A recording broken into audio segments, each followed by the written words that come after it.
J'ai toujours cru que les liens familiaux devaient se construire sur la reconnaissance mutuelle et la valorisation des efforts de chacun.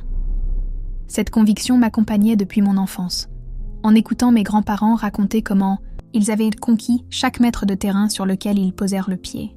La maison de vacances fut le symbole ultime de cet héritage, un refuge en bord de mer qui avait vu défiler des décennies de rires, de disputes passionnées et de réconciliation. Je n'oublierai jamais le moment où mon grand-père, tenant ma petite main dans la sienne, ridée par le temps, pointait l'horizon et murmurait « Un jour, tout cela sera préservé par ceux qui tiennent vraiment à notre histoire. » J'y ai cru. Et plus encore, j'ai adopté cette mission comme la mienne, sans imaginer qu'années plus tard, cette promesse deviendrait le centre de la plus grande déception de ma vie. J'ai grandi entouré de ces murs en bois qui grincèrent sous le vent, observant le sel marin qui lentement corrodait la peinture bleu pâle que ma grand-mère s'acharnait à renouveler chaque été. Même après leur départ, je continuais de fréquenter cet endroit, bien que les visites devenaient de plus en plus douloureuses face à l'abandon progressif qui s'y installait. La maison qui vibrait jadis de vie ne soufflait plus que des souvenirs, avec ses planches branlantes et ses fenêtres qui ne se fermaient plus entièrement. C'est lors d'une de ces visites, après un hiver particulièrement rigoureux, que je découvris le toit, partiellement effondré au niveau de la véranda. Je restais là, figé, sentant la pluie fine s'infiltrer par les interstices, mouillant le sol sur lequel nous avions tant de fois dîné en famille. Quelque chose en moi se brisa alors, comme si ce morceau de toit constituait la dernière barrière entre les souvenirs et l'oubli complet. Je ne peux pas laisser cela se produire, me dis-je en murmurant, tout en photographiant chaque recoin endommagé, chaque fissure, chaque morceau de notre histoire sur le point de s'effondrer. Mon téléphone enregistrait les images, tandis que mon esprit inscrivait des promesses. Sur le chemin du retour vers la ville, j'appelais 3 entrepreneurs différents. Je ne consultais pas la famille, je ne demandais aucune permission. Après, tout. Qui d'autre aurait manifesté de l'inquiétude pour ce lieu ces dernières années? Mon frère, désormais nommé Thierry, 5 ans plus jeune, était bien trop occupé à bâtir une carrière fulgurante pour se soucier de sentimentalisme, comme il qualifiait lui-même toute attache au passé. J'entamais la rénovation un dimanche de printemps. J'étais seule, armée uniquement d'un carnet de notes bien rempli et d'un budget qui allait engloutir toutes mes économies et me laisser endettée pour au moins 2 ans. Investissement. Émotionnel, expliquai-je au chargé de compte à la banque, qui me regardait avec cette expression typique de quelqu'un qui ne comprend pas pourquoi on sacrifierait autant pour une maison, qui même n'était pas encore officiellement à son nom. Êtes-vous sûr de vouloir procéder sans que la propriété soit d'abord formalisée à votre nom ? Me demanda-t-il en ajustant ses lunettes, tentant de paraître plus sérieux qu'il ne l'était réellement. Ceux qui tiennent réellement à ce lieu le reconnaissent, répondis-je, en reprenant les mots que mon grand-père avait répétés tant de fois. Je n'avais pas idée que l'univers mijotait sa propre ironie à l'égard de ma conviction. Pendant 6 mois, je divisais ma vie entre un travail qui payait les factures et la rénovation qui nourrissait mon âme. J'appris les techniques de restauration de bois anciens, les méthodes d'imperméabilisation pour les maisons en bord de mer et les systèmes de ventilation capables de combattre l'humidité persistante. Chaque décision était documentée, chaque facture soigneusement archivée dans un dossier qui grossissait au même rythme que ma tirelire se vidait. Je me souviens avoir passé des nuits entières à étudier comment préserver les caractéristiques d'origine de la maison tout en la modernisant. Des questions auxquelles je n'aurais jamais pensé devinrent des obsessions. Quel type de vernis marin protégerait le mieux les fenêtres sans altérer la teinte naturelle du bois? Comment renforcer les fondations sans dénaturer la structure que mon grand-père avait bâtie de ses propres mains? Mes mains, autrefois habituées au clavier de l'ordinateur et au stylo, arboraient désormais des callosités et de petites coupures. Les week-ends, je travaillais aux côtés des artisans engagés, non par économie, mais par le besoin presque spirituel d'imprimer mon effort sur chaque centimètre de cette restauration. Thierry n'apparut qu'une seule fois durant tout le processus. Il se présenta un samedi ensoleillé, conduisant sa voiture de luxe et arborant des lunettes de soleil qu'il ne retira pas, même en entrant dans l'ombre de la pièce encore en chantier. « Waouh, tu prends vraiment ça au sérieux », commenta-t-il en jetant un regard distrait sur les lieux et en évitant de marcher sur les copeaux de bois éparpillés au sol. « Papa m'avait dit que tu dépensais toutes tes économies ici, mais je n'imaginais pas que ce serait aussi intense. Il fallait bien que quelqu'un fasse quelque chose, répliquai-je, m'efforçant de ne pas trahir combien son ton condescendant m'agaçait. Ou sinon, dans quelques hivers, il ne resterait plus rien à restaurer. Il haussa les épaules, affichant une indifférence qui me blessait depuis ma tendre enfance. Au moins, ce sera un formidable lieu pour nos réunions familiales. À nouveau, si tu acceptes de le partager après tout ce travail, lança-t-il en riant comme s'il venait de faire une remarque brillante. À ce moment-là, j'aurais dû pressentir le présage. L'usage du mot « partager », alors que, en réalité, la maison n'avait pas encore de propriétaire clairement défini. Mais j'étais trop occupée à enlever l'ancienne couche de peinture d'un dormant pour capter la nuance de ce commentaire cachant un futur amer. La rénovation fut achevée au début de l'été suivant. La maison de vacances de mes grands-parents renaquit, préservant son âme tout en acquérant une nouvelle résistance face au temps. Le bleu pâle des murs extérieurs brillait de nouveau sous le ciel. Les fenêtres s'ouvraient et se fermaient sans grincer, et l'odeur de moisi fut remplacée par un doux parfum de bois traité et d'air marin. J'organisais une petite célébration pour la réinauguration. Rien d'extravagant, juste un barbecue en famille et quelques amis proches qui avaient soutenu ma dévotion pour ce projet. Je préparais un album de photos avant et après, documentant chaque étape de la transformation. J'étais sincèrement fière du résultat, non seulement de la beauté retrouvée, mais du sens de chaque choix que j'avais fait.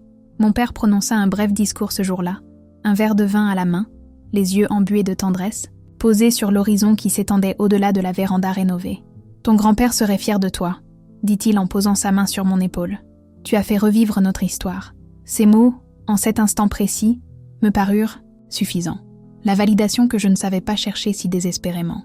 Pendant des semaines après la fin des travaux, je visitais la maison fréquemment, souvent seule, simplement pour admirer le résultat de mon labeur et renouer avec les souvenirs que ces murs renfermaient. C'est au cours d'une de ces visites, solitaire, que je reçus l'appel de l'avocat familial. Les grands-parents avaient laissé un testament et, enfin, après des années depuis le décès des deux, la répartition officielle des biens allait avoir lieu. Une réunion familiale fut organisée pour la fin de la semaine, chez mon père. J'arrivai à la rencontre avec un dossier renfermant tous les justificatifs des dépenses liées à la rénovation. Pas que j'attendisse un remboursement immédiat, mais je trouvais normal que cet investissement soit pris en compte dans le partage. Après tout, j'avais transformé une propriété en plein délabrement en un bien valorisé, prêt à être apprécié par les générations futures. La salle à manger de mon père ne m'avait jamais paru aussi exiguë que ce soir-là. L'avocat, un homme aux cheveux grisonnants et à la voix monocorde, lisait le document avec une formalité alourdissante chaque mot. Propriétés urbaines, investissements, objets de valeur sentimentale. Chaque bien était annoncé, suivi du nom de son nouveau propriétaire. Lorsque vint le passage concernant la maison de vacances, mon cœur s'accéléra. Une logique tacite s'imposait en cette situation. Celui qui restaure, qui préserve, qui investit temps et ressources, démontre la valeur qu'il accorde à ce bien. Il était naturel que la maison me revienne, non seulement en reconnaissance de mes efforts récents, mais de cette connexion que j'avais entretenue durant toute ma vie. La propriété sise au 27 rue des Coquillages, connue sous le nom de maison de vacances, lut l'avocat en ajustant ses lunettes, est attribuée à Thierry. Le reste de sa phrase se perdit dans un bourdonnement assourdissant. Je vis les lèvres de l'avocat bouger, remarquai le discret sourire se former sur le visage de mon frère et aperçus mon père détournant le regard. Mais je ne pouvais plus rien comprendre d'autre qu'un nom qui n'était pas le mien. Il doit y avoir une erreur, intervins-je d'une voix étonnamment calme malgré le tumulte intérieur. Cette maison était en ruine, sur le point de s'effondrer. J'ai investi plus d'1 an de ma vie et toutes mes économies pour la restaurer. L'avocat racla, doucement sa gorge, manifestement mal à l'aise. Le testament est explicite, madame. La maison a été légatée à Thierry. Tout investissement réalisé sur la propriété avant la finalisation de la succession était volontaire. Volontaire. Ce mot tomba comme une sentence définitive. Tout ce travail, toute cette dévotion, tout cet amour que j'avais investi dans la reconstruction, réduit à un acte de charité non sollicité. Le saviez-vous ? Demandai-je directement à mon père, ignorant la présence des autres. Saviez-vous que la maison irait à lui quand vous m'aviez encouragé à la rénover ? La maison devait être préservée, répondit-il enfin, rassemblant le courage de me regarder en face. Et tu as toujours été la seule à vraiment t'en soucier. Je pensais que, peu importe qui l'hériterait, l'essentiel était qu'elle reste dans la famille.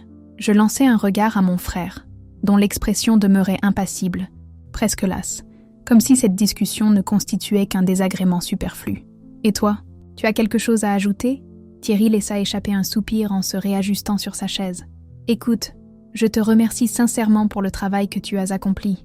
La maison est superbe, Mais le testament a été établi par nos grands-parents. Rien ne peut changer cela maintenant. À cet instant, un rire amer s'échappa de mes lèvres. Ce n'était pas le rire d'une joie sincère, mais celui de l'absurde devenant réalité. Tu me remercies pour le travail. Comme si j'avais changé une ampoule ou tondu la pelouse. J'ai reconstruit cette maison de zéro, Thierry.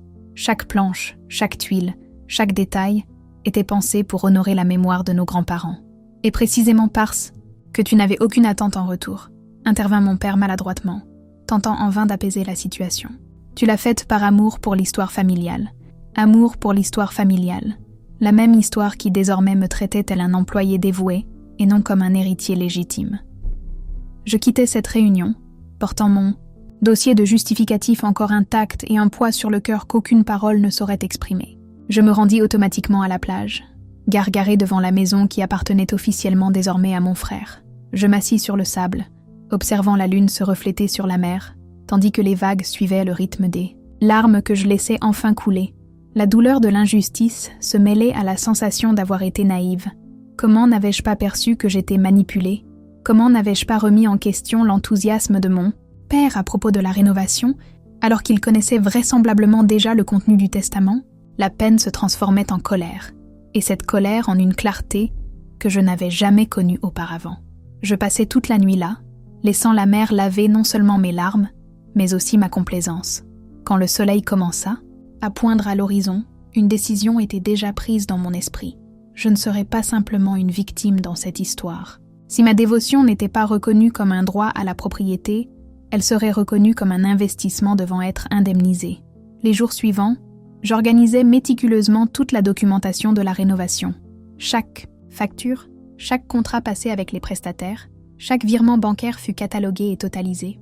Le montant total était conséquent, représentant non seulement une somme d'argent, mais aussi le coût d'opportunité d'avoir dirigé toutes mes ressources vers quelque chose qui désormais profitait à autrui. J'engageai un avocat, spécialisé en droit civil et familial. Au cours de notre première rencontre, il examina mes documents avec une expression oscillant entre l'admiration pour mon organisation et l'incrédulité face à la situation. « Vous avez de solides arguments pour une indemnisation », conclut-il après plusieurs heures. La jurisprudence est favorable à celui qui investit de bonne foi dans une propriété appartenant à autrui, surtout lorsqu'il y a une forte valorisation de celle-ci, comme c'est clairement le cas. Et si je voulais revendiquer la propriété elle-même, demandai-je, n'étant pas prête à renoncer à la maison. Il écarta ses lunettes, se frottant les yeux fatigués. Ce serait une bataille bien plus complexe, avec des chances de succès très réduites. Le testament est un document pesant. À moins que vous ne puissiez prouver qu'il y a eu contrainte ou que votre grand-père n'était pas sain d'esprit.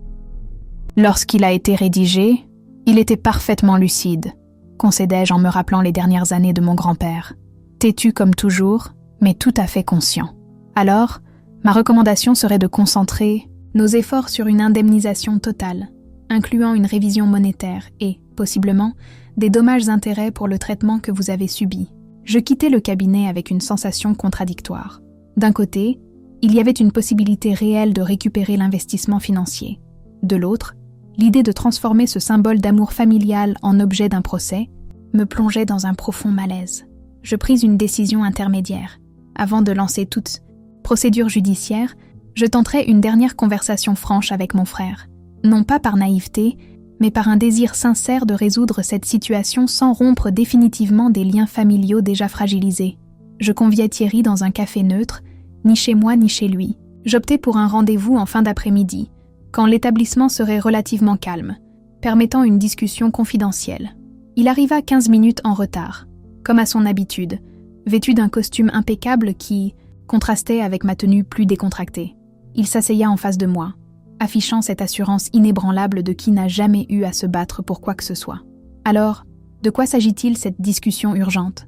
demanda-t-il, après avoir passé commande auprès d'un serveur affichant une impatience à peine dissimulée.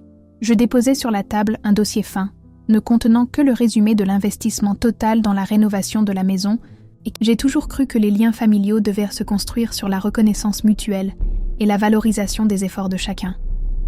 Cette conviction m'accompagnait depuis mon enfance, en écoutant mes grands-parents raconter comment ils avaient conquis chaque mètre de terrain sur lequel ils posèrent le pied. La maison de vacances fut le symbole ultime de cet héritage, un refuge en bord de mer qui avait vu défiler des décennies de rires, de disputes passionnées et de réconciliations. Je n'oublierai jamais le moment où mon grand-père, tenant ma petite main dans la sienne, ridée par le temps, pointait l'horizon et murmurait « Un jour, tout cela sera préservé par ceux qui tiennent vraiment à notre histoire. » J'y ai cru.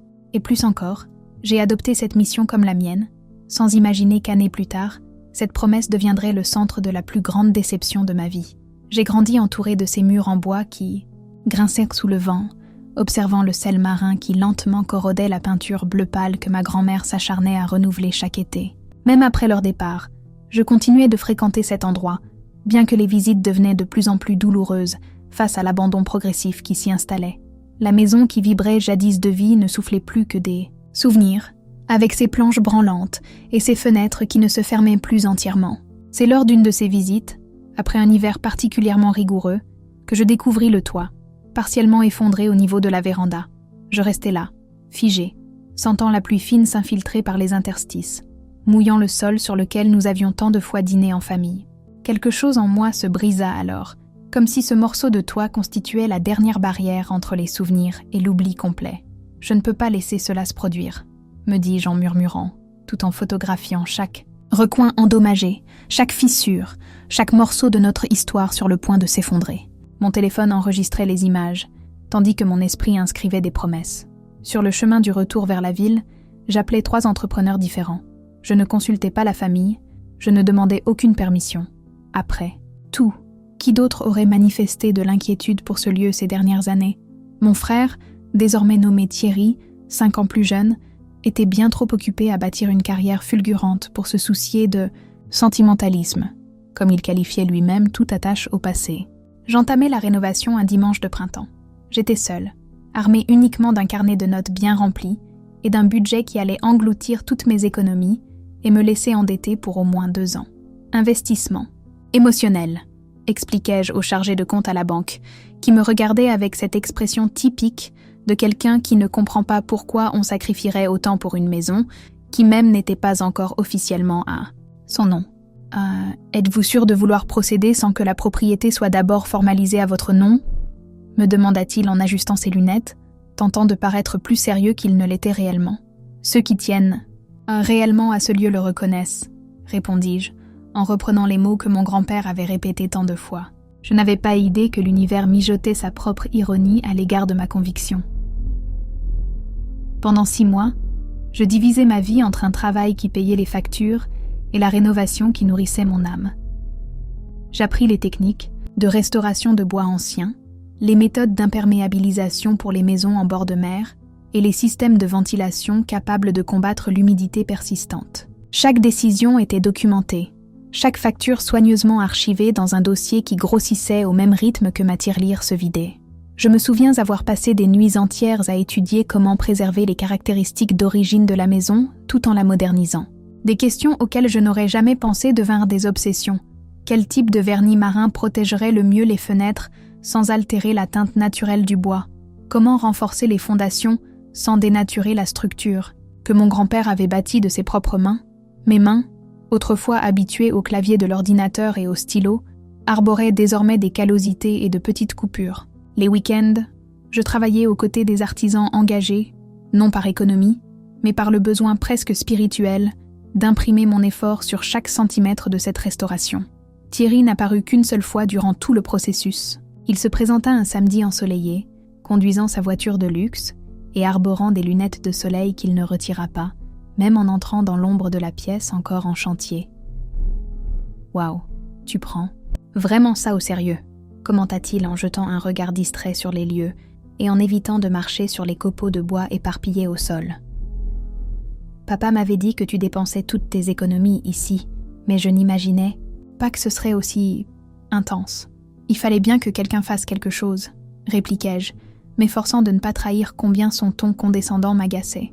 Ou sinon, dans quelques hivers, il ne resterait plus rien à restaurer. » Il haussa les épaules, affichant une indifférence qui me blessait depuis ma tendre enfance. « Au moins, ce sera un formidable lieu pour nos réunions familiales.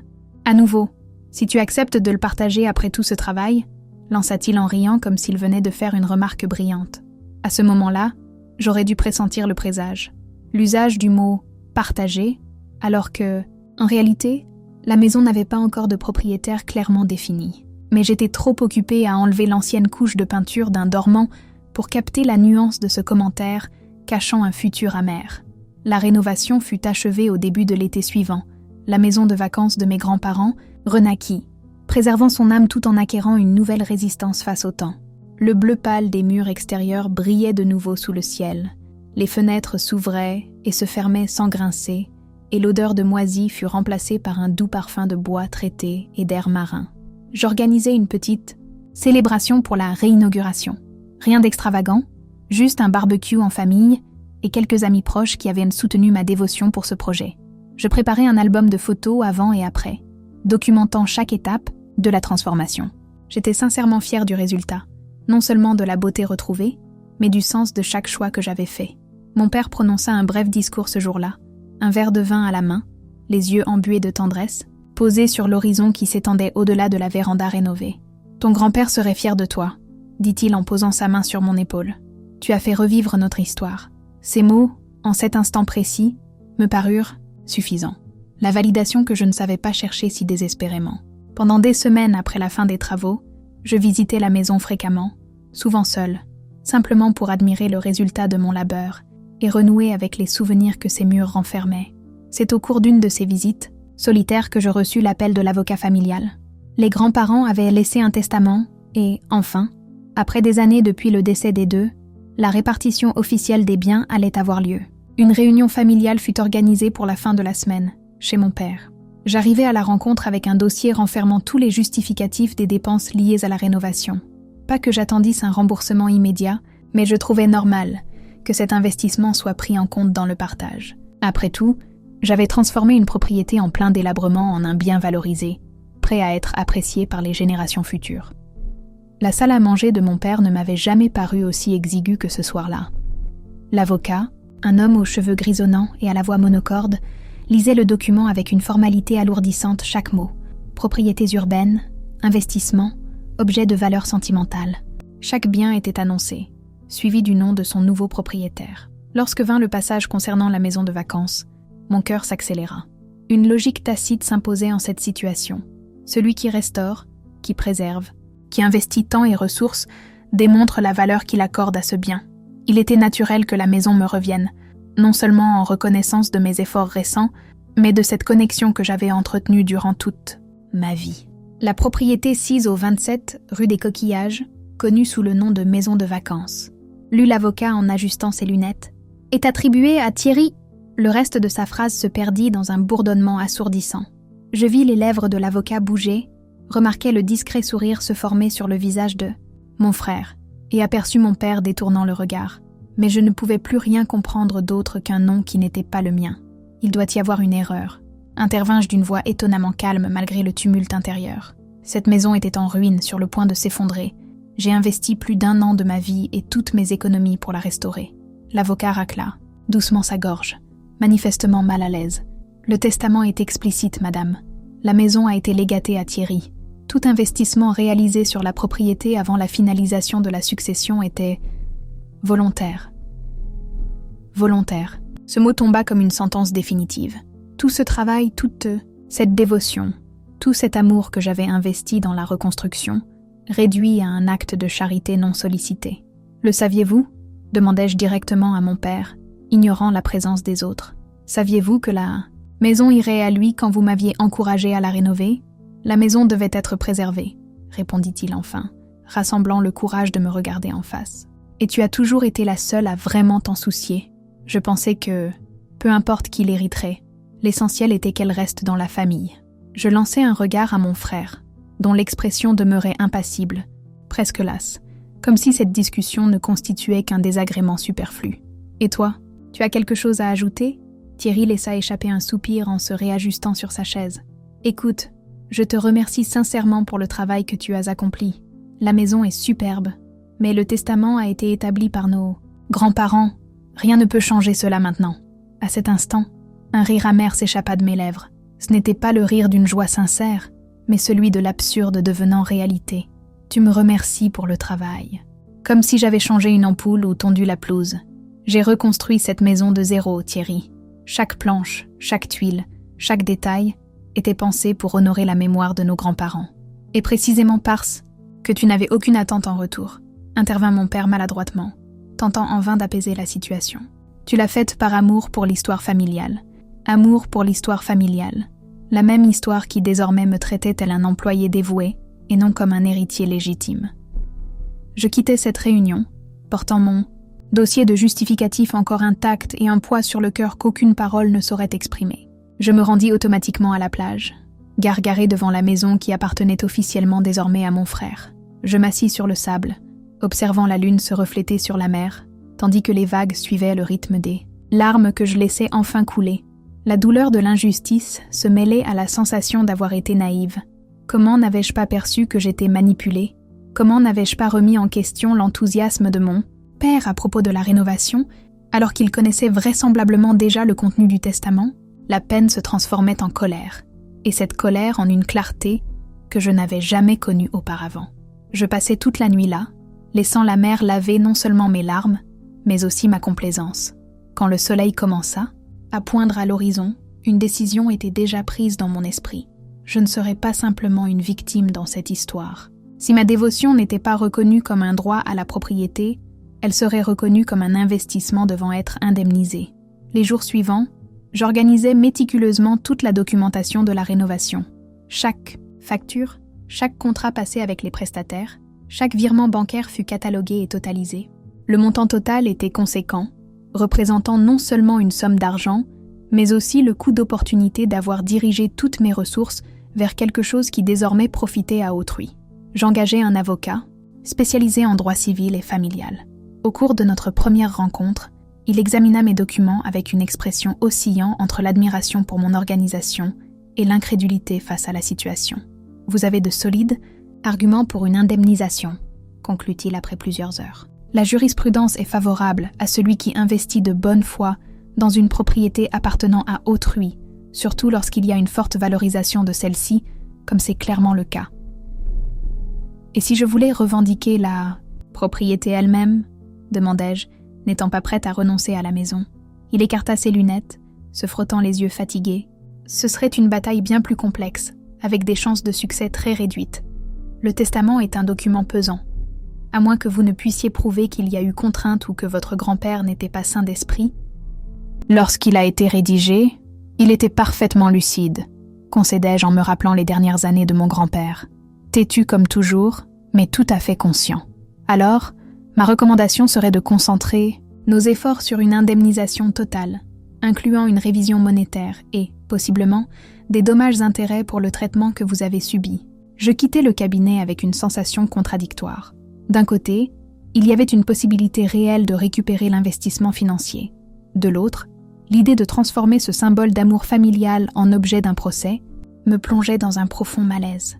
Je pris une décision intermédiaire. Avant de lancer toute procédure judiciaire, je tenterai une dernière conversation franche avec mon frère. Non pas par naïveté, mais par un désir sincère de résoudre cette situation sans rompre définitivement des liens familiaux déjà fragilisés. Je conviai Thierry dans un café neutre, ni chez moi ni chez lui. J'optai pour un rendez-vous en fin d'après-midi, quand l'établissement serait relativement calme, permettant une discussion confidentielle. Il arriva 15 minutes en retard, comme à son habitude, vêtu d'un costume impeccable qui contrastait avec ma tenue plus décontractée. Il s'asseya en face de moi, affichant cette assurance inébranlable de qui n'a jamais eu à se battre pour quoi que ce soit. « Alors, de quoi s'agit-il cette discussion urgente ?» demanda-t-il, après avoir passé commande auprès d'un serveur affichant une impatience à peine dissimulée. Je déposai sur la table un dossier fin, ne contenant que le résumé de l'investissement total dans la rénovation de la maison et quelques photos comparatives avant-après. Cela représente plus d'une année de ma vie, Thierry. Je ne suis pas ici pour contester le testament de nos grands-parents, mais pour que nous trouvions un accord juste sur ce montant. Il feuilleta rapidement les documents, jetant à peine un coup d'œil aux chiffres qui, pour moi, symbolisaient tant de sacrifices. « Et qu'est-ce que tu proposes exactement ?» demanda-t-il en refermant le dossier avec une désinvolture qui me transperçait. « Un dédommagement total. Je pourrais accepter un paiement échelonné de manière raisonnable, avec une simple révision monétaire. » Thierry s'inclina légèrement dans son siège, scrutant mon visage comme pour déceler si je bluffais ou non. « Tu crois vraiment que je te dois cet argent ? Tu as décidé de rénover la maison par toi-même, sans consulter personne. Cela relevait de ta seule volonté. Une volonté fondée sur la croyance que la famille signifie réciprocité et non opportunisme. Rétorquai-je, la voix ferme malgré la colère qui montait en moi. Tu n'as jamais manifesté le moindre intérêt pour cette maison, jusqu'à ce qu'elle soit complètement rénovée et revalorisée. Ce n'est pas juste, proteste-t-il pour la première fois d'une voix chargée d'émotion. J'ai des souvenirs là-bas, autant que toi. Des souvenirs que tu acceptais de voir s'effondrer avec les murs, répliquai-je avec amertume. La question n'est pas de savoir qui a le plus de droit sentimental sur la maison, Thierry. Il s'agit d'obtenir une compensation pour un investissement conséquent qui te profite désormais directement. Il prit une gorgée de café fraîchement servi, se donnant le temps de formuler sa réponse. Et si je refuse ? La question flotta entre nous telle une menace implicite. Il ne s'agissait pas uniquement d'argent, mais de pouvoir, de qui céderait le premier dans ce conflit qui dépassait le matériel. Alors, je lancerai une procédure judiciaire, répondis-je, d'un ton étonnamment calme. J'ai toute la documentation nécessaire, et mon avocat estime que notre dossier est solide. Je préférerais régler cela en famille, mais je n'hésiterai pas si cela s'impose. Pour la première fois depuis notre rencontre, je vis une fissure se dessiner dans l'armure d'indifférence de mon frère. Une lueur de préoccupation traversa son regard, rapidement remplacée par sa façade habituelle. Tu suivrais vraiment cette voie ? Tu transformerais une affaire familiale en un procès public ? L'ironie, c'est que tu sembles plus inquiet de l'exposition médiatique que du principe même de justice, répliquai-je froidement. Mais pour répondre à ta question, oui, j'irai de l'avant. Pas par vengeance, mais par dignité. Nous restâmes silencieux un moment, le bruit ambiant du café comblant le vide entre nous. Finalement, Thierry reprit le dossier, cette fois étudiant les chiffres avec plus d'attention. Je vais y réfléchir et en discuter avec mon expert comptable, déclara-t-il enfin. Je te donnerai une réponse d'ici 1 semaine. J'acquiesçai, sachant qu'une telle concession représentait déjà une victoire. En quittant le café, je sentis un poids se dissiper partiellement de mes épaules. Quoi qu'il advienne de cette négociation, j'avais regagné quelque chose de bien plus précieux, la capacité à poser des limites et à exiger le respect. La réponse de Thierry arriva plus vite que prévu. 3 jours plus tard, je reçus un email formel proposant un accord. Il me verserait 70% du montant investi en 12 versements avec la condition supplémentaire que je renonce formellement à toute revendication future sur la propriété. Je souris amèrement en lisant cette dernière clause. Il était typique de mon frère de transformer une obligation morale en ce qu'il qualifiait de généreuse concession. Néanmoins, j'examina la proposition avec sérieux. 70 pour 100 ne représentait pas la somme intégrale, mais constituait une compensation significative me permettant de récupérer une bonne partie de l'investissement, sans les tracas d'un procès. Après avoir consulté mon avocat, je fis une contre-proposition. J'accepterais les 70%, mais en 6 versements et avec un supplément de 10% au titre de la valorisation de la propriété, ne serait-ce que parce que mon travail avait clairement fait grimper la valeur du bien. À ma grande surprise, Thierry accepta presque aussitôt. Peut-être craignait-il en réalité la publicité d'un procès, ou peut-être reconnaissait-il, à son niveau, la justesse de ma demande. Nous signâmes l'accord un vendredi pluvieux, dans le bureau de mon avocat.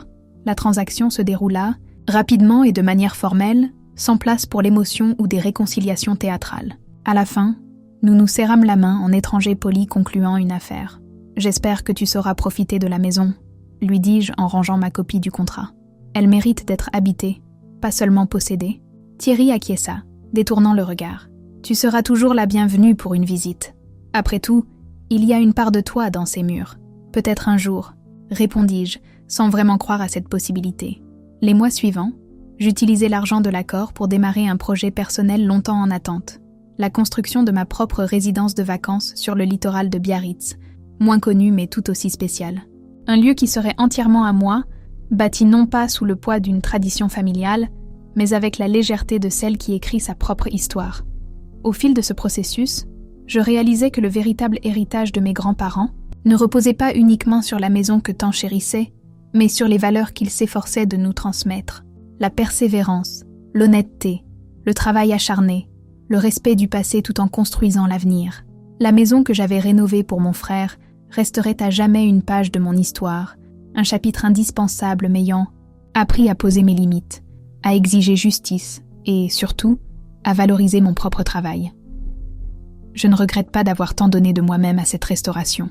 Chaque heure investie Chaque décision prise, chaque obstacle surmonté, tout cela a contribué à faire de moi la personne que je suis aujourd'hui. De temps à autre, j'entends des nouvelles sur l'usage que Thierry fait de la maison. J'ai appris qu'il y avait apporté quelques modifications supplémentaires, comme l'installation d'un jacuzzi et d'un système de sonorisation. Étrangement, ces changements ne m'attaquent plus ni ne me rappellent l'injustice passée. La maison lui appartient désormais, prête à être transformée selon sa propre vision. Quant à notre relation fraternelle, elle reste cordiale, mais distante. Les blessures de cet épisode se sont refermées, laissant cependant des marques. Rappel constant de la manière dont nous choisissons de gérer les conflits familiaux. Il n'y a plus de ressentiment actif, juste la conscience d'un événement qui a redéfini nos rapports pour toujours. Lors de notre dernière réunion de famille, organisée ironiquement dans la maison de vacances disputée, j'observais, presque en observatrice, les dynamiques familiales inchangées, malgré un décor nouveau. Mon père continuait d'éviter les confrontations. Mon frère assumait naturellement le rôle de protagoniste, tandis que moi, j'avais enfin renoncé à la quête désespérée d'une approbation extérieure. En quittant la fête plus tôt ce jour-là, je m'arrêtai quelques instants sur la plage pour contempler la maison illuminée au loin. Le bleu pastel des murs, aujourd'hui légèrement assombri, une teinte choisie par Thierry, se découpait parfaitement sur le ciel nocturne. Les fenêtres, minutieusement restaurées, reflétaient la lumière intérieure en une myriade d'étoiles terrestres. Je souris, non par amertume ou résignation, mais avec la sérénité de celle qui comprend que certaines batailles ne consistent pas à vaincre, mais à déterminer quelle guerre en vaut la peine. La maison de mes grands-parents appartenait officiellement à mon frère, mais la capacité de transformer l'adversité en croissance demeurait mon héritage, exclusif et inaliénable. Marchant sur le sable encore tiède d'une journée ensoleillée, je réalisais que ma véritable victoire ne se trouvait pas dans les papiers signés ou dans l'argent perçu. Elle était en moi, forgée par ce douloureux processus, en quelqu'un qui ne se contente pas de préserver des histoires, mais qui a le courage de créer de nouvelles narrations, quitte à abandonner un passé trop confortable. 6 mois. Après la signature de l'accord, je finalisais l'achat d'un terrain en bord de mer, à environ 20 km de la maison familiale. Un espace modeste, mais doté d'une vue imprenable sur une portion de côte où les tortues marines viennent pondre. J'engageai un jeune architecte, tout juste diplômé, aux idées durables et respectueux de